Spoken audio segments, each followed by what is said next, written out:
Kirap pusaka memperingati hari jadi Nganjuk ke 1085 tahun ini sempat diwarnai kejadian yang tidak diinginkan. Tiba-tiba, pusaka berupa tombak yang dikirap nyaris lepas dari pegangannya. Beruntung, segera diketahui dan langsung mendapat penanganan serius.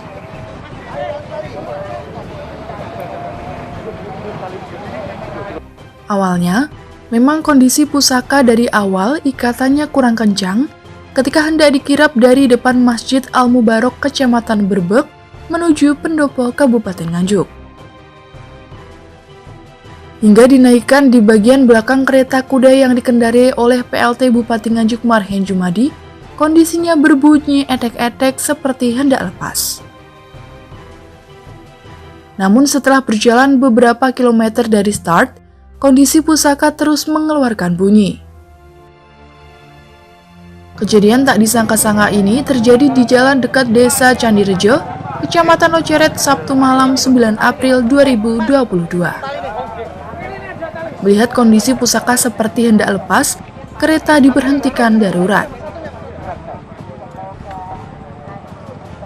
Dengan cepat, orang-orang yang berada di dekat kejadian bergerak menuju belakang kereta dan memeriksanya. Ternyata benar, ujung tombak yang berdampingan dengan pusaka payung tersebut semakin tidak menancap pada gagang tombak dengan kuat.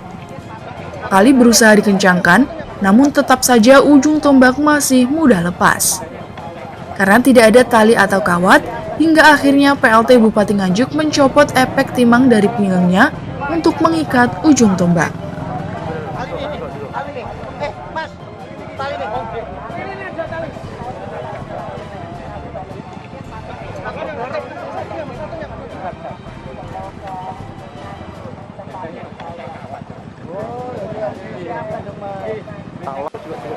Bersyukur, hingga mencapai Pendopo Kabupaten Nganjuk, pusaka dapat diselamatkan dan disemayamkan kembali di Pendopo Kabupaten.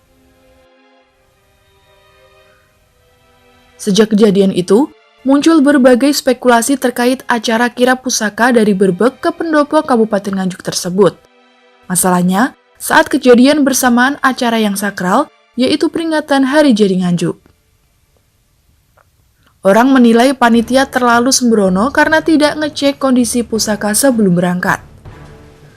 Sebagian lain berpendapat kirap pusaka memiliki nilai magis sangat tinggi.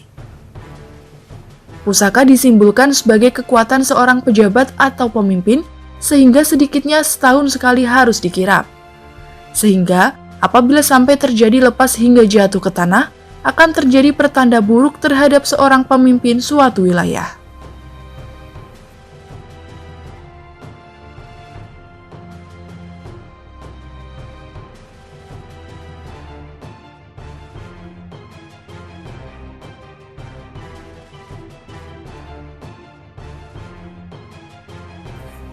Menurut salah seorang ahli pusaka, Nino, kejadian yang hampir sama pernah terjadi di Kabupaten Ponorogo.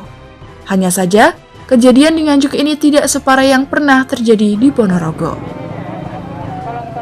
Bila di Ponorogo, pusaka yang dikirap sampai jatuh ke tanah, sedangkan di Nganjuk belum sampai jatuh. Menurut Nino, pusaka tombak memiliki karakteristik sangat kuat karena peksinya menancap sangat dalam pada pegangannya. Sehingga, sangat kecil sekali terjadi lepas karena pusaka tombak dibuat sebagai pusaka tikam atau untuk berperang, bukan sebagai ageman.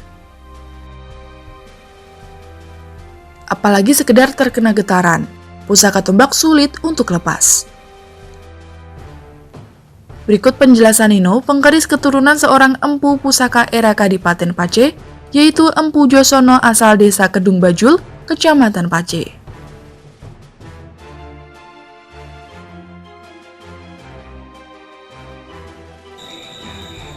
Kalau tombak sendiri merupakan sebuah pusaka sih Pak, yang biasanya menggunakan landian.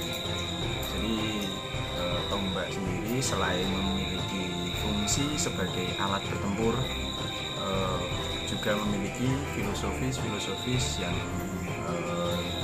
selalu menyertai di setiap tosanaji yang dibabar oleh seorang guru. Nah, tombak sendiri kadang juga memiliki sebuah makna atau sebuah simbol mandat ya, simbol mandat terhadap dari seorang penguasa kepada seseorang yang diamanahkan untuk menjadi pemangku wilayah-wilayah tertentu. Jadi selain sebagai simbol strata sosial, juga sebagai mandat bahwa seorang itu telah dipercaya untuk mengemban jabatan tertentu untuk menjadi pemangku suatu wilayah. Seharusnya memang seperti itu Pak, karena tombak digunakan untuk sebagai alat tusuk long range ya. Jadi tombak sendiri harus memiliki pesi yang panjang karena untuk mendukung fungsionalitasnya.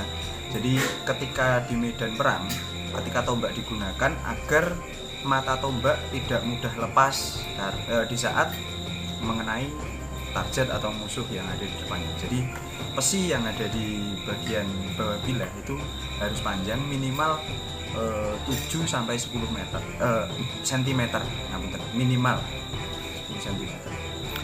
Terus itu kalau sampai bisa lepas itu kira-kira ada kendala apa Mas?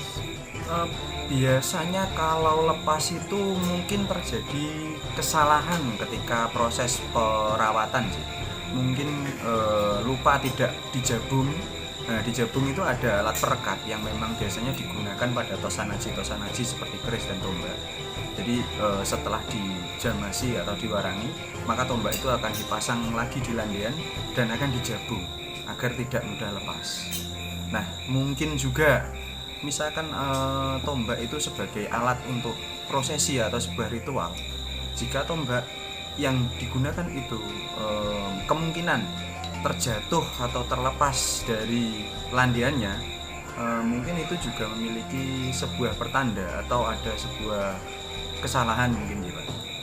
Biasanya yang dulu terjadi memang menurut kepercayaan orang-orang sesepuh dahulu juga memang seperti demikian. Jadi saya juga akhirnya berasumsi demikian. Ini tombak, kebetulan tombak saya ini saya pakai peraga. Jadi tombak saya ini kan tidak diberi landian, tapi di dalamnya ini pesinya ini nancep ke handle. Nah ini kebetulan warangkanya saya berikan warangka seken. Ini ketika digini-gini juga dia tidak akan copot. Nah, jadi ditarik pun seperti ini dia nggak akan copot, karena ini memang sudah dipasang dengan sangat kuat. Karena yaitu tadi kan ketika kita melakukan gerakan yang tidak sengaja sehingga menyebabkan kesalahan tombak itu terlepas dan terjatuh, itu menurut saya berdasarkan pitutur para sesepuh terdahulu itu kita harus mengadakan ruatan untuk istilahnya membersihkan dari hal-hal yang tidak diinginkan, karena itu adalah sebuah kesalahan. Karena misalkan tombak saya ini adalah tombak yang saya anggap pusaka, itu tombak itu menjadi tidak suci lagi karena sudah terjatuh karena kesalahan saya kira. Untuk perawatan sendiri sebetulnya prosesnya sama. Setiap beberapa bulan sekali itu dilakukan pembersihan, yang dalam konteks pembersihan itu dikuas dengan minyak, lalu dibersihkan dengan air sabun, lalu dikeringkan dan diminyakin lagi. Tapi ada sebuah proses ritual atau kearifan lokal yang memang diwariskan oleh leluhur kita. Itu setiap tahun diadakan proses jamasan. Jamasan sendiri bukan bermaksud untuk syirik, tapi lebih ke menghargai warisan yang ditinggalkan oleh nenek moyang kita. Jadi maka dari itu dilakukan pembersihan dengan bahasanya yang diperhalus dengan cara jamasan tadi. Jamasan sendiri caranya cukup banyak nih. Di masing-masing daerah mempunyai cara-cara tersendiri. Ada yang menggunakan mengkudu dan bunga, ada yang menggunakan jeruk, ada yang menggunakan hanya air saja, ada yang menggunakan air kelapa. Nah itu tergantung daerah yang mengaplikasikan jamasan itu tadi. Dan untuk beberapa daerah mungkin yang itu dianggap pusaka suatu daerah, itu kadang tombak atau keris itu biasanya dikirap itu diajak keliling untuk membersihkan, dengan bertujuan untuk membersihkan wilayah tersebut dari mara bahaya, entah itu berupa bencana ataupun orang-orang yang jahat yang mengancam tempat itu. Dilakukan ritual atau mungkin hal-hal yang sakral, kemudian di situ tiba-tiba lepas. Itu kira-kira ada firasat apa itu, pernah mendengar atau mengetahui? Kalau saya melihat sendiri atau melihat secara langsung mungkin tidak sih. Tapi untuk yang pernah saya dengar, kalau tidak salah di wilayah Ponorogo pernah terjadi. Dan selang beberapa lama memang ada suatu kejadian. Tapi kejadian apa saya juga kurang paham. Maksudnya info itu masih kabar burung dan kurang jelas. Jadi saya tidak berani untuk menyampaikan.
Dari Nganjuk, Jawa Timur, Nganjuk TV melaporkan.